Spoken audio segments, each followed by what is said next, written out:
Dubes Vatikan dijadwalkan tabiskan Monsinyur Seno Ngutra sebagai Uskup Diosis Amboina. Ketua Panitia Pentabisan Uskup Diosis Amboina, Ignatius Revo, memastikan Duta Besar Vatikan atau Dubes untuk Indonesia, Monsinyur Piero Piopo, akan mentabiskan Monsinyur Seno Ngutra sebagai Uskup Diosis Amboina menggantikan Monsinyur Petrus Canisius Mandagi di Kota Ambon, Maluku pada Sabtu 23 April. Monsinyur Seno Ngutra ditetapkan atau dipromulgasikan oleh Tahta Suci Paus Fransiskus sebagai Uskup Amboina pada 8 Desember 2021. Monsinyur Seno merupakan uskup pertama yang berasal dari pastor Keuskupan Amboina.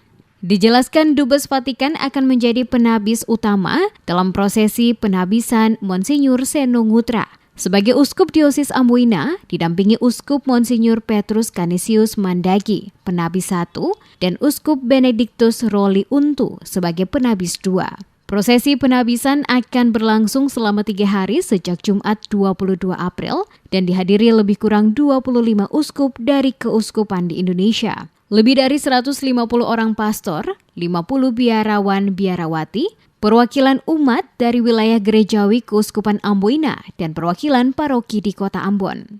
Lebih kurang 1.000 orang akan menghadiri dan menyaksikan proses penabisan Uskup Amboina yang baru tersebut. Keuskupan Amboina telah memiliki uskup baru bernama Monsinyur Seno Ngutra yang telah ditetapkan atau dipromulgasikan oleh Tahta Suci Paus Fransiskus pada tanggal 8 Desember 2021. Untuk memulai tugas penggembalaannya sebagai uskup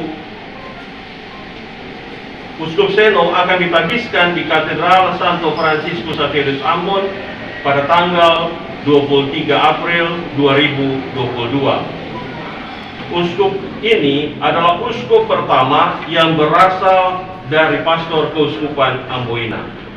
Ignatius yang juga Vikaris Jenderal Keuskupan Amboina mengatakan, peristiwa penabisan Uskup Amboina terakhir terjadi pada 18 September tahun 1994 atau kurang lebih 27 tahun lalu saat Monsinyur Petrus Canisius Mandagi ditabiskan menjadi uskup. Dipastikan penetapan dan penabisan Uskup Seno Ngutra akan menyedot perhatian umat Katolik karena merupakan peristiwa langka, mengingat sebuah keuskupan hanya memiliki seorang uskup sebagai pemimpin dan masa baktinya berlangsung sampai usia 75 tahun. Ia menyatakan seluruh persiapan telah dimatangkan oleh panitia pelaksana dan sesuai dengan tata cara dan tradisi Katolik. Ia juga memastikan prosesi penabisan Uskup Diosis Amboina itu akan berlangsung dengan penerapan protokol kesehatan secara ketat, sehingga tidak menimbulkan klaster baru penularan COVID-19.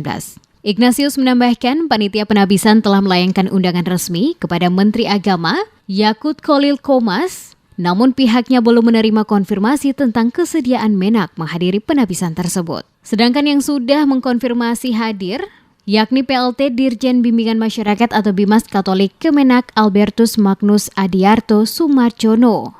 Sebelumnya, semua uskup keuskupan Amboina berasal dari Tarekat Hati Kudus Yesus atau lebih dikenal dengan Missionari Sacratissimi Cordis Jesu atau MSC.